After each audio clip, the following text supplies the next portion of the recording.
Hi, guys. So excited to have you both here. Just want to introduce, we are doing a podcast today. This is our first one. So I'm so excited because I have two of my favorite people here that I admire so much.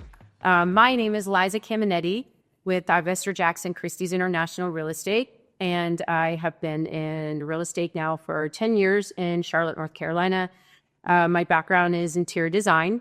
I did interior design in Miami for 12 years and then moved to Charlotte. And I'm so happy to be here.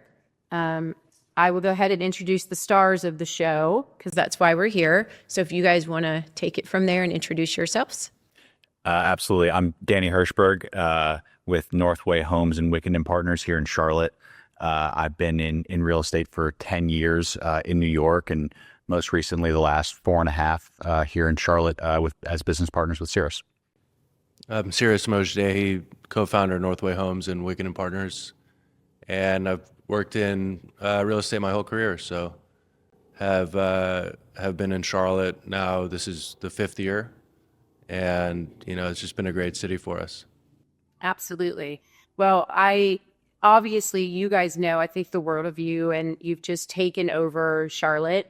And, seeing your names, your company signs everywhere, not just Wickenden, but Northway, transforming all these neighborhoods in greater Charlotte and around the, surrounding areas. And obviously there's so many people that, want to get into business. They want to be successful. And we all know that it takes 8 days a week and 36 hours a day to be successful and be an entrepreneur. So I know a lot of people that listen to this are going to want to understand, how have you done what you've done and done so quickly? So if you want to give us a little bit of background on what we discussed and how you got started. Yeah, absolutely. So we both come from institutional real estate backgrounds, working in Cyrus, San Diego, and then both of us in New York. And we each worked in debt investing and equity investing type roles. And Cyrus had a more operational type job first out of college. But we used all of those experiences to target a market across, we each covered various markets across the East Coast. And we used those experiences to target a market, in this case, Charlotte, and come in and really build a business focused around what we know, which is developing, investing in equity and investing in debt, which is Wickenden Partners. I think a lot of what's propelled our growth is to have a really, really strong partnership with very different skill sets. And, I went to business school, and what nobody talked about in business school is the power of a partnership. There's a lot of time spent on qualitative and quantitative topics, but there was really no discussion around the power of a very strong partnership. And what I mean by that is we have basically opposite skill sets. And we also have opposite views on risk and reward, which leads to a debate nonstop all day, every day. And we also have the same work ethic. And when you combine those things, you create something very special. And that's something that's not in a textbook. And I think that's one thing that's allowed us to do so much in, not that long of a time period. Because one, we're willing to work harder than others. And two, our skill sets are so complementary. And we're able to go in different directions and get more done than other people because we're both able to attack things at different angles. 100%. It is very difficult to find somebody that you can trust to be in business with. And when you're having an off day, the other one's picking it up or whatnot. But it's tough. It's just being any business and, giving up the control to someone else.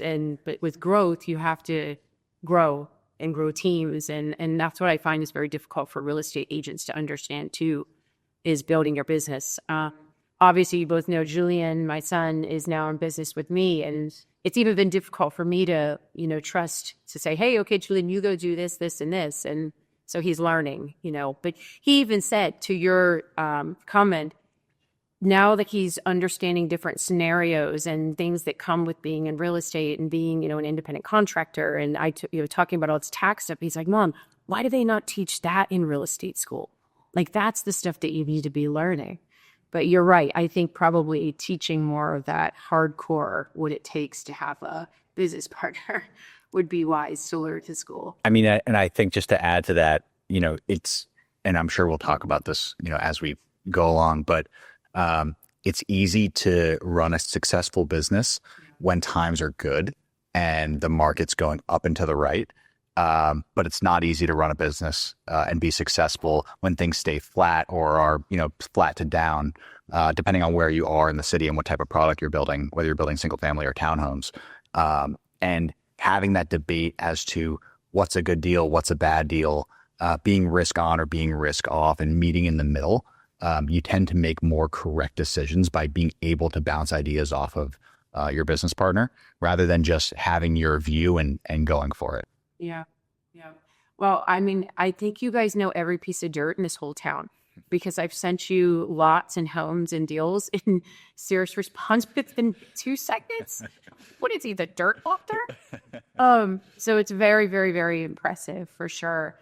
I guess, let's touch a little bit like on your background. So I know both of you were heavy into sports and very successful at sports. I know you have awards and things that you've done. So how do you feel, because I grew up playing sports also, and I feel like that that grind and being very good at a sport, staying focused and not wanting to lose focus when you're not the best at it is very tough for people. Like, everybody wants to be number one right away, but you got to do it for a while and get your feet wet and have falling on your face. And how do you feel like that's kind of played into the way that you do business today?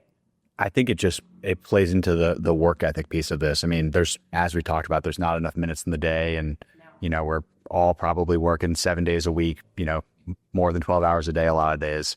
And I think for me, playing originally an individual sport, which is tennis, and then in college, ultimately it's a team sport. I think that work ethic and knowing that you need to be at practice several hours a day and you have, all the schoolwork that probably can't get done with the number of minutes you have. I think it's just being willing to stay up as late as you have to stay up to get things correct. That's how we treat business today. I mean, we're very, very consistently get on the phone at 9:30 after my son's asleep and wife's asleep. And we end up on the phone for 4 hours, and it's 1:30 in the morning on a Wednesday because we just have that much stuff to go through. And neither of us or H on our team is willing to get off the phone until we go through every issue. And I think that stems from playing sports and doing what you have to do to put yourself in the best position to win. Yep. Yeah, I think, we both went to Brown where subarctic temperatures, even worse what probably is today. It's very unpleasant waking up at 5:30 with, 0-degree weather to walk to practice and then go to class all day and then go to the second practice of the day. But once you do that and train your body and mind, and you're able to, one, get a lot of things done in a short period of time because you have to be really efficient with your time. And two, you're also able to get things done when you're tired and maybe don't want to. And it just builds a different level of discipline that a lot of people, almost like I would pay to go do that again. I would, it's such a rewarding experience, even though it's so difficult in the interim period, because it just pays dividends for your whole life. And that's why, I'm a huge believer in youth athletics.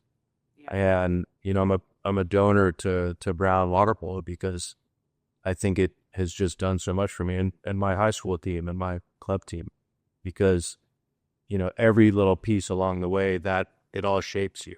Just like our work experiences allowed us to do what we're doing today in our school experiences. Every experience kind of gives you that confidence and the skill set to go out and go be an entrepreneur and go take the risk and go open a new market. We're in Charleston now. We're in Wilmington now.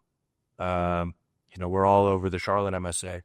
But without those experiences, we wouldn't have the stomach to go out and want to go do that and have the tolerance to take on the risk. So, it's a culmination of those experiences that are allowing us to do what we do today. Yeah. Well, you guys definitely don't have much here, I've noticed. Some more than others. So I guess, some people would probably wonder, like, and people even ask me this, why'd you choose Charlotte? So Charlotte was one of the markets that I covered for the firm that I worked for before we started our business. And in thinking about a market that I would want to start a business in, population growth, job growth, non-coastal, there were just certain things that all aligned, or really that Charlotte brought to the table. And it just so happened that in talking with Cyrus, he held the same views, and that Charlotte was a great market for those reasons. And I'm sure Cyrus will talk about it in a second, but it's just a really, it's a meritocracy here. You can come in, not be from here, work really hard, and build a business in a city like this. And there are not a lot of cities where that's all that is the case. Yep. So in my first job after college, I was sent by a firm all over the Southeast, really all over the Midwest and Texas and the Sun Belt to go buy, rehab, and rent distressed homes after the financial crisis. And what that experience did for me was it allowed me to do relative analysis and say, okay, what do I think about Dallas? What do I think about the Ohio market? What do I think about Chicago? What do I think about the Southeast? And I was able to see these markets go from distress to recovery in the cycle. And I remember when I first came to Charlotte in 2013, there was really nothing going on here compared to what we have today. Yeah. And I saw the market turn into a more metropolitan place. I saw a lot of people moving here from different places, big cities, small cities, from different regions all over the country. And being able to do that relative analysis, allowed us to come up with this thesis that this is where you want to, develop homes, housing, invest capital. And the people here really have an abundance mentality. A lot of people think, oh, it's a southern city and, it's difficult to infiltrate. Well, it's really the opposite. The people here are very hospitable, welcoming, and have an abundance mentality such that there's enough to go around for everybody. And it's better for the greater good to stimulate the economy, to grow the city. And really that's why we chose this market as our headquarters. Yeah. I saw the growth coming up here, and I was doing interior design at the time and was doing a big design job on my family's home in Seven Eagles. And just working with the different vendors here. And I was like, man, it's kind of a breath of fresh air up here. And I was, raising Julian, and I thought that would be a really good town to raise him in. And I came here going, oh, it's a small town, it's going to be easy to navigate. It was a little bit tough at first. I mean, I'm not going to lie. It has changed a lot design-wise from when I got here. Everything still kind of looked a little Pottery Barn and Skittlebag-ish inside the houses at that time. And I came from a very modern market in Miami. And that's what sparked me to get my real estate license. I met two of my really good girlfriends who are still my best friends. They were both in new construction sales, and they were killing it in real estate. Oh, you got to get your license, Liza. You're going to be, the top agent one day. And so I really owe them for pushing me to get my real estate license. And it was a struggle at first. I had, some doors shut in my face, and I was doing open houses, getting eyed from head to toe. And I'm like, please just give me a minute, like get to know me for a second. And I just grinded. And my boss at that time, my firm owner, told me, you know what, you need to go back to interior design. You're like a really badass interior designer. We would give you all of our business. And I was like, but I'm not a quitter. And so I did quit, and I just had to kind of move in a different direction.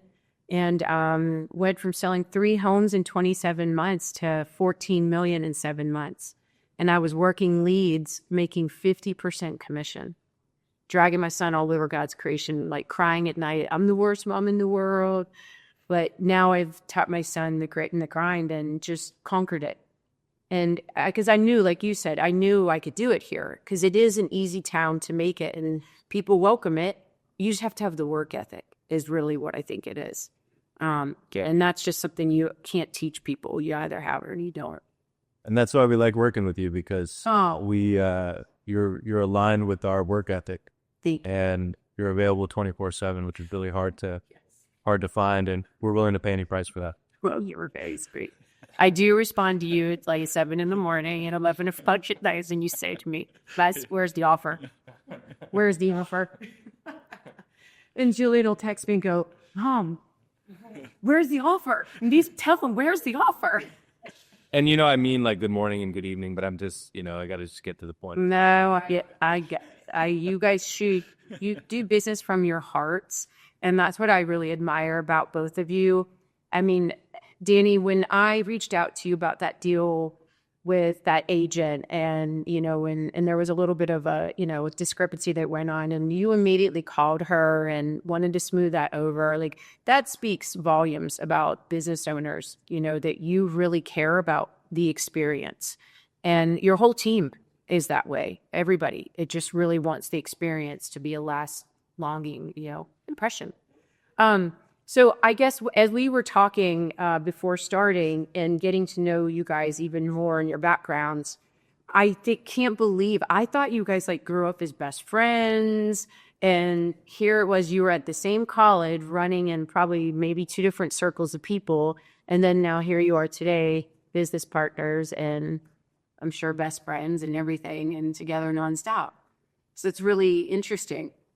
Yeah, it's fortunate that we have compatible skill sets. So really, they're opposite but compatible, and that really goes a very long way for us, getting a lot done and having these multiple business verticals that we have, and kind of dividing and conquering all day. And I think we sometimes get on the phone with you together, but we're really only on the phone together for about an hour a day while we go get lunch, because that's the only time we actually have to discuss things with each other.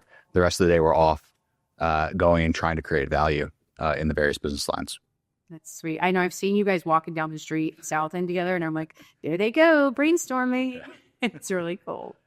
I love that. Well, I guess, let's talk about your accolades. I mean, Cyrus, you just got Entrepreneur of the Year. I saw all over social media, which is so impressive for, somebody your age. And then Northway's been named like Builder of the Year how many times now? And so according to what you guys said, you really started in 2021.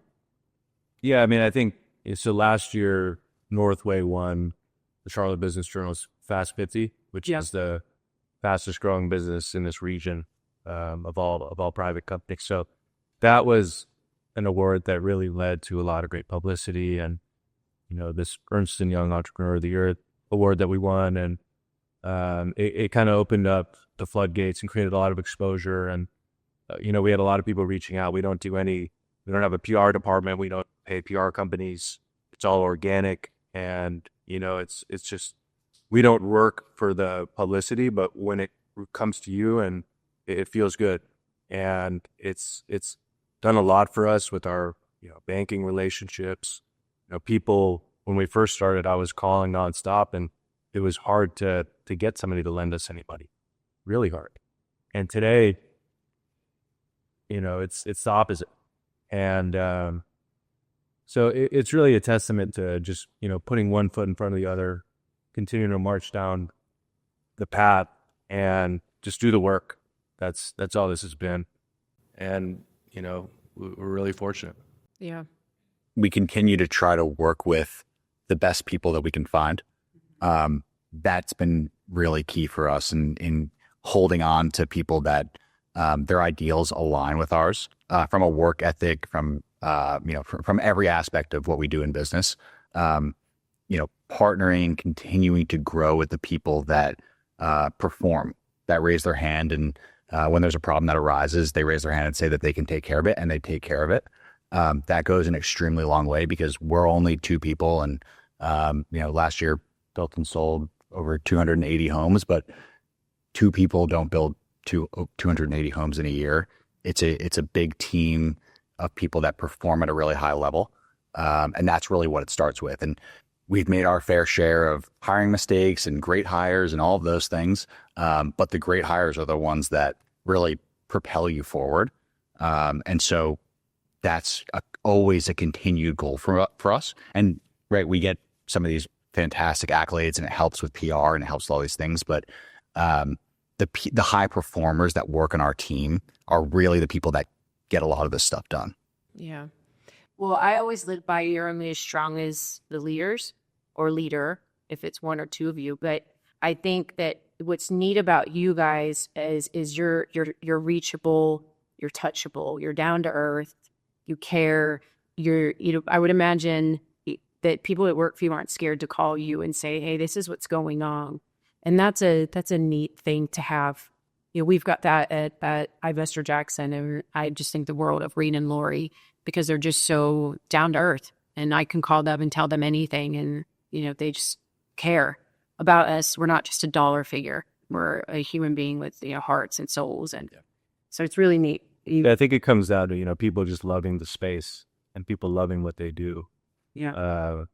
And aligning yourselves with team members. You have a great team, for example. Thank you. And it's very clear that everyone understands the mission and shows up every day and is excited about it.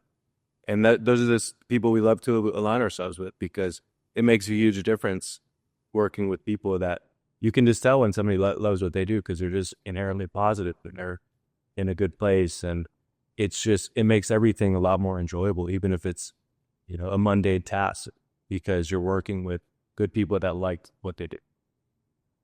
So the one thing I love is when I talk to you guys, no matter what the problem is, you're always like this. Do you ever get riled up ever? Yes. It takes quite a bit, but Yeah, that's what I figured. I have to be. I just have a very steady baseline, and I don't get upset. I just. That's amazing, because I'm Italian and I just can't do that. The most impressive thing that Cyrus can do all day is compartmentalize and focus on whatever the single issue is at hand. Like, there could be a fire, a foot away from him and back, and he will not turn around at all. Right. Yeah. He's focused on exactly what he's looking to do in that minute, and he compartmentalizes everything else. It's a really impressive skill, and it allows him to get a ton done all day. It's very impressive. I have a gerbil up in my head, and all day long it's going. I execute a lot, but it's just ideas. And I know I make my team crazy. Trey, don't roll your eyes, because you're somewhere in this room rolling your eyes right now. Yeah, it's, but we live in a very high stress environment, and real estate it's not fun sometimes because it is stressful. And I think probably all three of us are overachiever types. Very OCD, and you have to be all of those D's. I tell everybody, I'm like, I need a team of therapists. I have every D there is, every label, put it on me. I don't care, ADHD. But you have to be an overachiever to be successful. And it doesn't even mean competing with other people. It's just competing with what you did the month before, a year before, the week before, being the best version that you can be every day. Yeah. So you guys have elevated the business. You've navigated through some markets that weren't glorious in Charlotte. I mean, 2021, like the market we were coming out of COVID.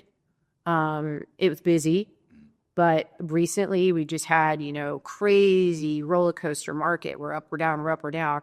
Now, I will say, I feel, and I tell all my clients this, I think Charlotte's very insulated, because Charlotte's always going to be Charlotte. It's always going to be desirable, and people are going to want to move here no matter what happens.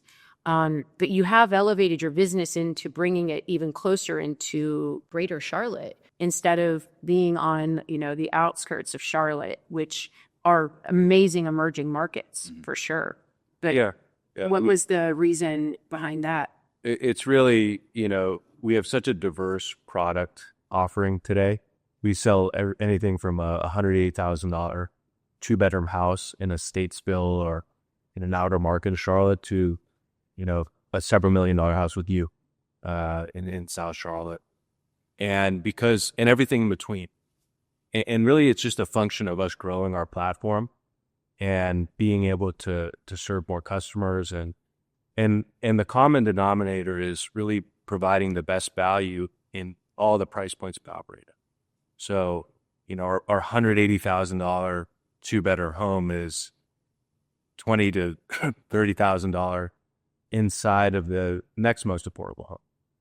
Our $1.5 million home is anywhere from $100,000 to several $100,000 more affordable than the next most comparable home. And that's the common denominator, is just being able to provide the best value that we can to the customer across the whole different price bands. Yeah. Yeah.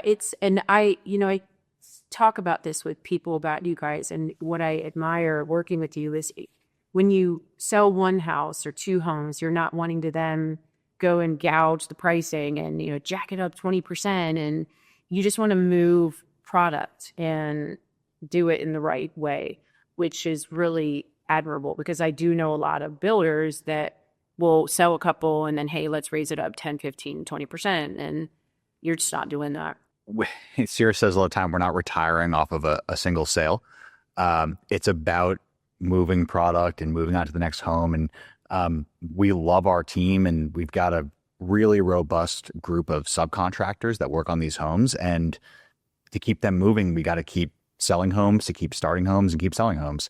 And we're not out there looking for necessarily the highest price or the last dollar, because it's about volume for us and continuing to grow our business. And searching for that last dollar is not how you grow your business, and in our view. So we're just about continuing to move. Yeah. And you offer every layer of it. I will go back to the loan situation on one of our Madison Park homes. And, I was so sad for those buyers, and I was so sad for the agent. And, she was a newer agent. She was so awesome through the transaction. And for two back-to-back lenders to drop the ball on them right before they were supposed to close with us. And then I called Cyrus, and he's like, oh, we'll get this taken care of. Don't worry. And I'm going, okay. And I told the agent, I was like, as soon as I call them, they're going to be like, oh, we'll fix it. We'll get this fixed. And then we got them closed. All you did was call Joe, and they were closed in 15 days, 14 days, I think we did. Yeah. Yeah. I mean, you just have to be solution oriented in this space. And with the different verticals and exposure and amount of business we do, we're typically able to come up with a solution for customers. And sometimes it just takes attacking it at a different angle or thinking about it a different way. Yeah. But we're really just focused on getting deals done. Yeah. Yeah. Well, so it's awesome, that you not only are lending to the biggest builders in Charlotte too, and those signs are everywhere.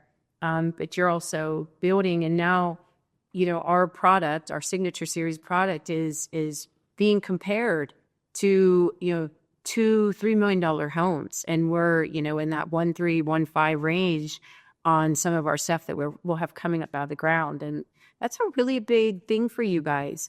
People looking at our homes, they point out the quality of craftsmanship and what they're getting in a home at that price point versus some of the $2.5 and $3 million homes that they have gone and looked at. Downspouting gutters and all of the neat things that you do that a lot of builders don't even do at higher price points. Yeah, we think, we definitely overspend in certain places. Like our appliance packages, I would say, are a step above everyone in our price point. Our finishes are as well. But ultimately, we're going to be doing this a long time, and we're okay over improving homes for the customer because it's going to create a better overall experience, and it's our brand on the lot. And there's a lot of builders out there that'll go and put, off-brand appliances in, and homes more expensive than ours. Yeah. Or they'll try to do certain things and cut corners, and we're in this for the long haul, and we just don't believe that it's worth saving a few dollars here and there for the reputational damage along the way. And we want to be doing this for a very long time. Yeah. Well, and you want repeat clients and customers and building that business relationship with people, because the people buying from you now, you want them to come back in 3 years when they're ready to upgrade or sell. And hey, well, where are we at? Where are you guys, building next? We want another home with you. So forecasting forward, what is your next 5-10 year plan with Northway? it's something we debate every day, and it's really just going to be a function of the market, what the market allows us to do. We love to grow, and we'll figure out ways to grow, but the way we make money today and build today may be different than in 5 years. Yeah. And it's really just a function of the market, and we're ultra flexible. And we operate in so many different price points and now, new markets, and we just really got to adapt. And you always have to change your approach and adapt and figure out what the best risk-adjusted return and best building process and best markets are at that time. And it changes. It changes on a, monthly, Quarterly, yearly basis. 5 years ago, we were both sitting in offices in New York City without this business. So I think thinking about 5 years down the road is a very, very long time for us. Even 18 months ago, we didn't have the Signature Series line. And now we're delivering, a good amount of these homes monthly. So I don't know if we have a specific 5 and 10 year goal, but we continue to go where we see opportunity in this market and in the other markets that we've opened up. And we'll continue to deliver homes at the price points that make sense for that market. Yeah. And am I correct in that? Did I see you guys are getting more into commercial now too? So we have a Northway commercial. We acquire industrial warehouse buildings in the Southeast. Yeah. I feel like that's a market that, and you guys correct me if I'm wrong, has taken a little bit of a beating, the commercial, just like businesses and things like that. But I feel like it's going to bounce back. And I think probably getting in on it would be smart. Because when it bounces back, then the money's good. It's definitely a momentum business. There are certain parts of the commercial real estate that have gotten hit harder than others. We're really focused on buying warehouse or shallow bay industrial, which is very business oriented distribution, last mile distribution, and that's still performed pretty well. But we think it has a lot of runway to continue to get more valuable, especially in the Southeast, which is where we're focusing. Yeah. Yeah. Do you guys think you would ever branch further north with? We would go further south. You're going for the warm dumpling. Yeah. Yeah. Lifestyle and warm bed. Yeah. This winter stuff just is not my friend at all. We've spent enough time in the northern markets where There's also just not as much of that growth story as you go north, and people are moving south. And when you're in real estate, you want to be developing properties and buying things where people are going, because it's just about where people are. And so that's what we're focused on. Have you guys looked at Florida? We've done some lending in Florida. Florida, and I'm trying to convince Danny to do more and more, but he thinks it's going to be underwater shortly. So. I know people preach that towards you about Fork, and I'm like, don't talk about his state like that. There's a ton of wealth in Florida, and there are a ton of great places. And I don't think there's been better population growth in any state, over the last 5 years, and Texas. But I think there are some merits to being, inland, non-coastal for natural disaster risk that from a capital deployment perspective, I like better. But there are tons and tons of people that have done a phenomenal job developing in Florida, probably more so than even in Charlotte. But, we'll see. That's a current debate for us. Right now, this most south you are is Charleston. That is correct. Perfect. That is correct. Yeah. What about Atlanta? Is that a market you guys Have thought about dabbling in? It's for what we do, we kind of came into Charlotte and bought all these infill lots at scale and built a system around building homes, infill homes, 50, 100 project sites at a time. From our understanding, there weren't really a lot of people doing that in Charlotte before we started doing it. I think there are more people doing that in Atlanta, and it's a little bit more competitive. Yeah.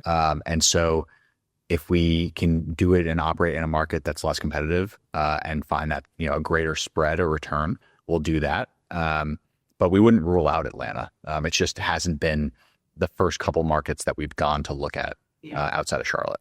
Yeah. So let's talk about taking over neighborhoods. As we know, you're taking over Madison Park. It will be called Northway Park soon. But I know you guys mentioned how when you, come in, you like to look at, streets or just neighborhoods that you can develop and change. And the neat thing is how there's always those really narrow-minded people in the group that don't want growth. They don't want change. They don't want to see things torn down and built up. But for the most part, everybody that has come to the open houses, like at Madison Park, all the neighbors are so appreciative of everything you guys are doing. So, and then I go on and on about both of you all the time. But if you want to maybe, I'm sure everybody would love to learn, what your plan is when you look at doing something like that. Yeah. And how you strategize it. Do you want to talk about Madison Park specifically? Yeah, I mean, I think Madison Park was one of the sub-markets we entered first before a lot of people were really looking at it to develop new housing. And to us, it just made a whole lot of sense because you're 10 minutes to the airport, you're 10 minutes to South Park, you're a scooter ride to Loso and South End. You could walk, there's several parks you could walk to. And nobody was really evaluating it to build new homes. And with all that proximity, and by the way, you're close to all the jobs. Yeah. School district. And the light rail and great schools. Yeah. So it just has all these things going for it.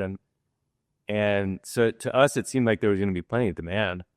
So we went in, we just started buying as many teardowns as we could.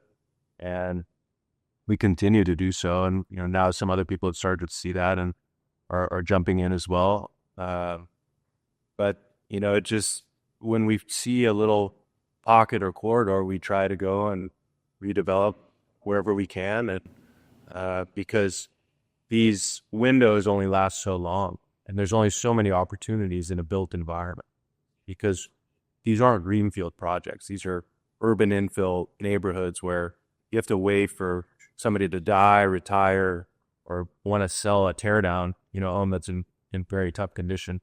And it just so happens that in Madison Park, a lot of the housing stock is 50 plus years old, which makes, an ideal candidate for a flip or a teardown. And the flipping business has been under pressure. There's a lot less people doing it, which has opened up an opportunity for us to go in and buy homes and tear them down. Yeah. And really, you were living in Madison Park at the time, coming up with this thesis and saying, hey, it doesn't make sense that no one's doing this here in Madison Park. It's, a couple streets south of Sedgefield and some of those neighborhoods where there are now $3 million sales. And it doesn't make sense. It's similar school districts. It's similar proximity. And you can deliver a home for half the price, a new home for half the price of new homes. It just seemed to make sense. It does. When I first moved here and got into the real estate and was exploring around, and I had a good amount of friends that lived in Madison Park and these really nice renovated rich homes, and they still live there now. Yeah. Like literally 12 years later. And they just love that neighborhood. I think the mature trees, the bigger lots, it's a beautiful neighborhood. And I'm happy that you guys had that vision to go in and do it. And I'm so honored to be a part of that vision. And it is amazing. There's always copycats. We deal with it every day.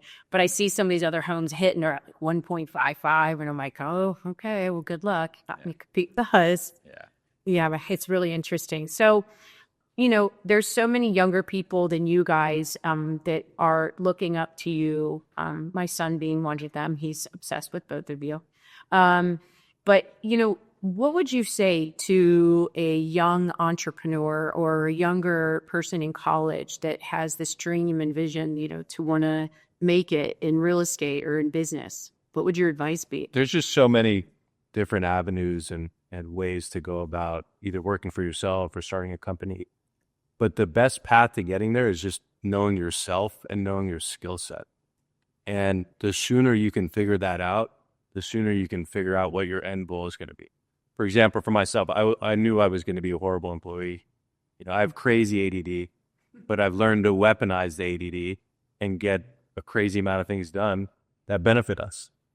But I wouldn't be able to do that for a corporation just because I just know myself and I just wouldn't be able to do that.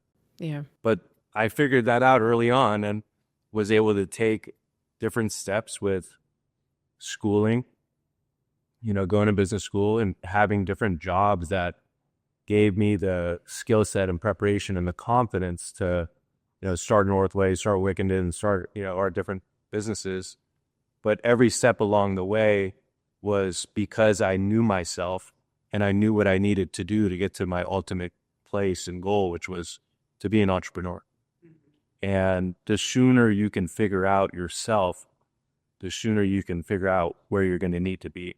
And what the steps are to get there. And not everyone's personality, I can speak personal experience, not everyone's personality aligns with being the person that leads revenue growth or actually leads growth. And we figured out very early on that personality is Cyrus. As you mentioned, he would not be a good employee because he likes coming up with ideas and going and executing his ideas.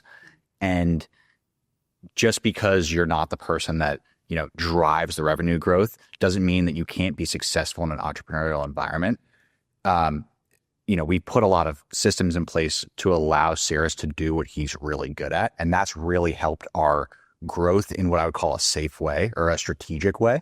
And so I'm certainly not the person that wants to be front and center or focused on revenue growth or looking at new opportunities.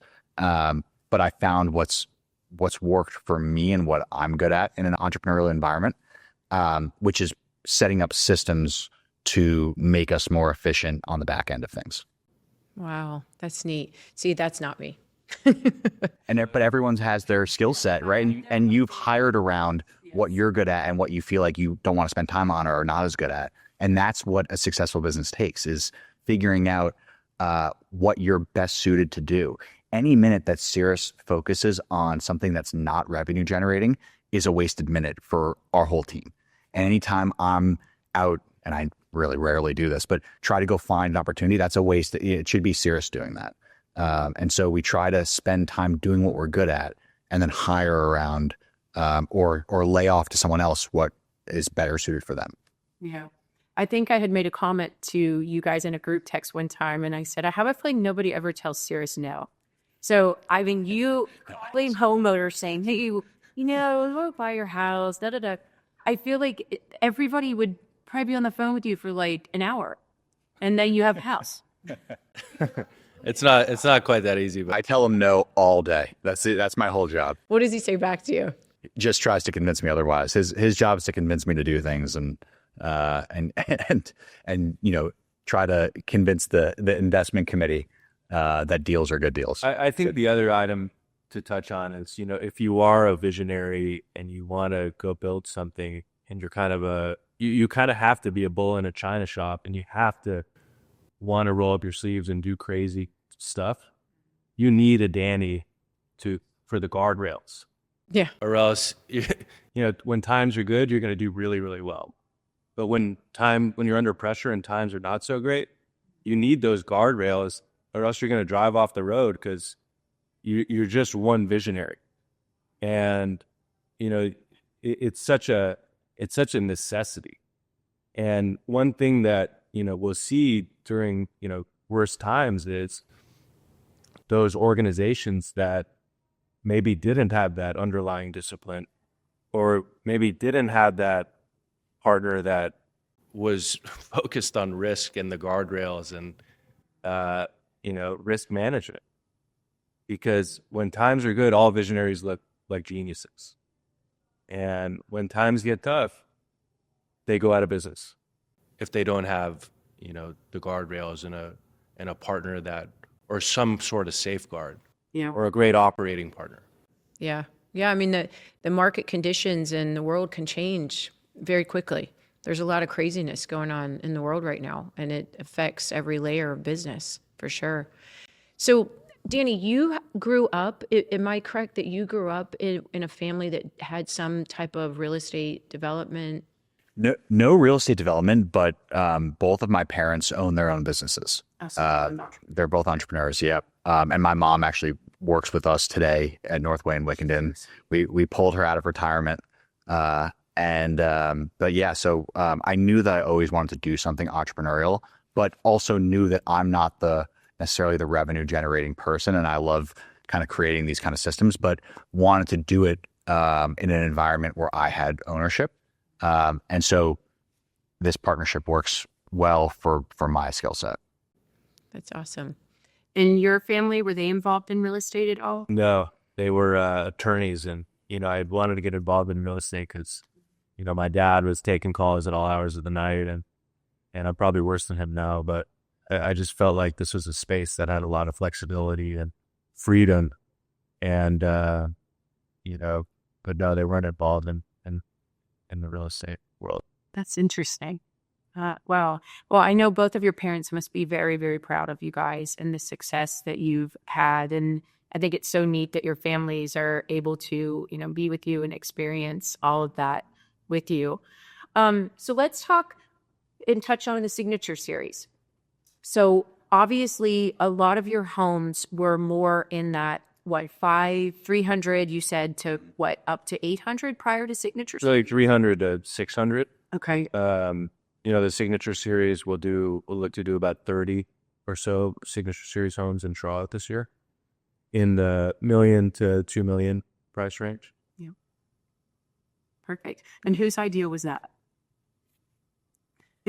Here. I come up, so I do yoga because I grew up in San Diego. So my outlet for work was surfing, and it's obviously inland here. So I can't do that anymore.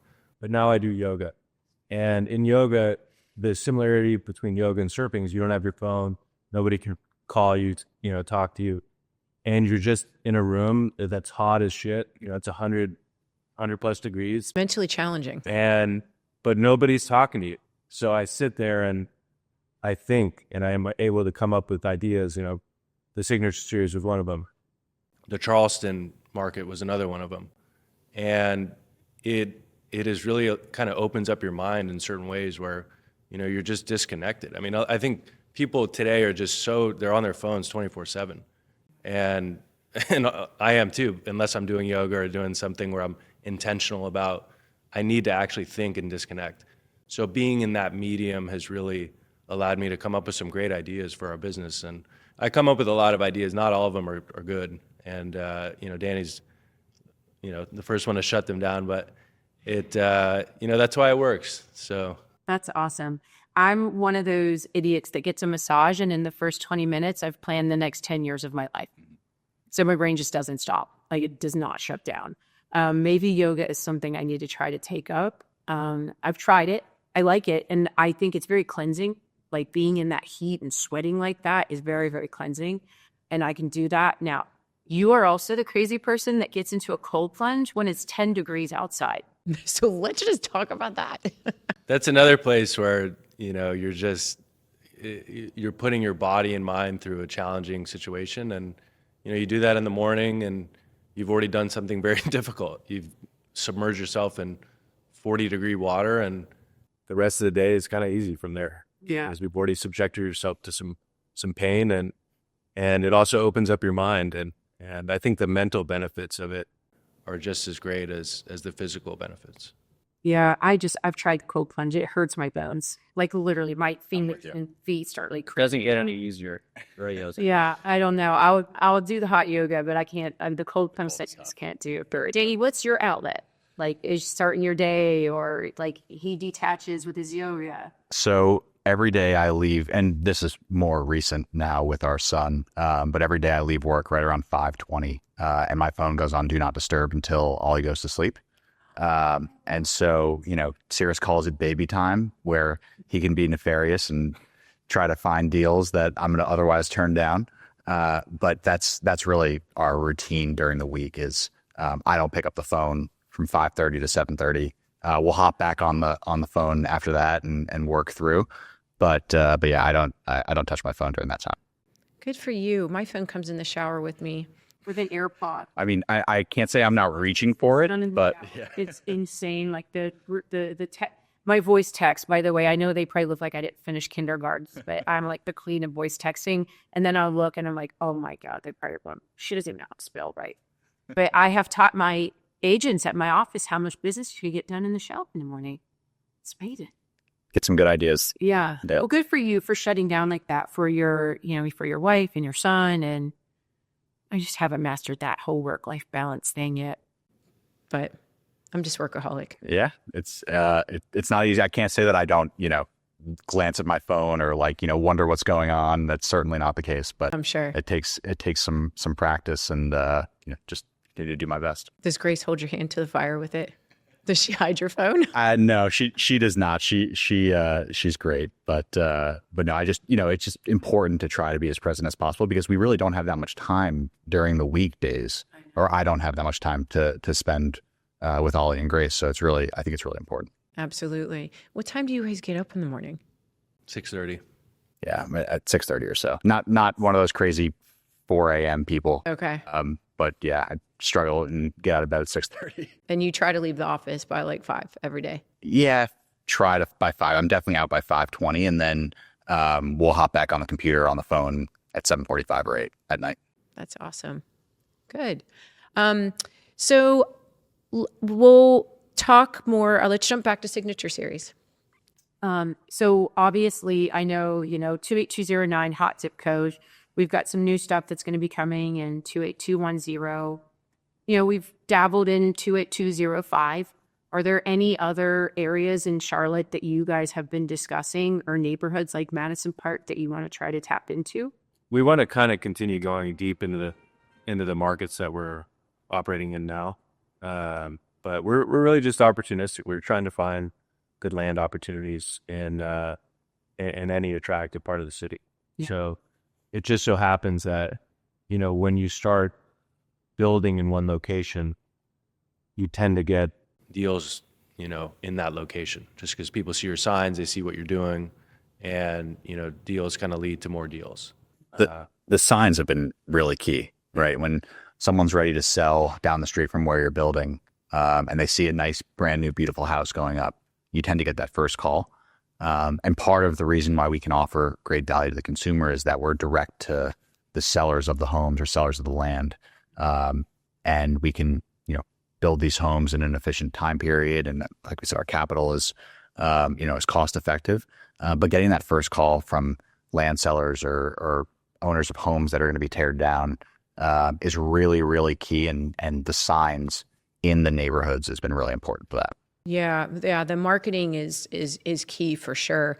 I know I've gone to some, listing appointments in some neighborhoods, and there's a few builders that like to, consistently reach out to some of the homeowners living in the older homes, and they're not nice about it, like how they approach these people. And so it's really sad because I feel bad. The homeowners are complaining to me, about some of these builders, but I know you guys take a totally different angle with all of that.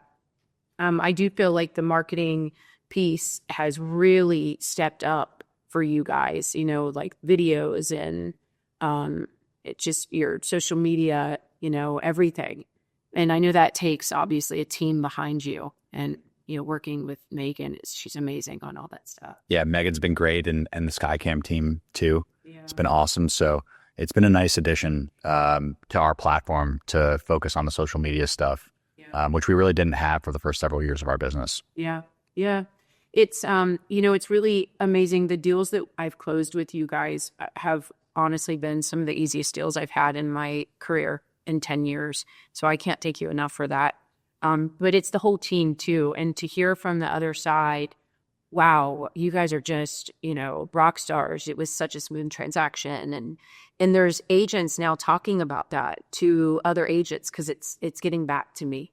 And that was, obviously when I got the call from you and we started working together, it was such an honor to work with you guys and, to align my marketing and my team and my brand and Mr. Jackson with you guys was a really big deal because I know you have all your own in-house people that can do everything for you. No, it's a huge, that's why we, love working with you. And, one thing that people really misunderstand in this industry, and especially a lot of people that may be coming to buy a home for the first, second, or third time, or they're kind of dabbling around talking to different real estate agents, brokers, is the range of service and the range of professionalism is some of the widest in any industry.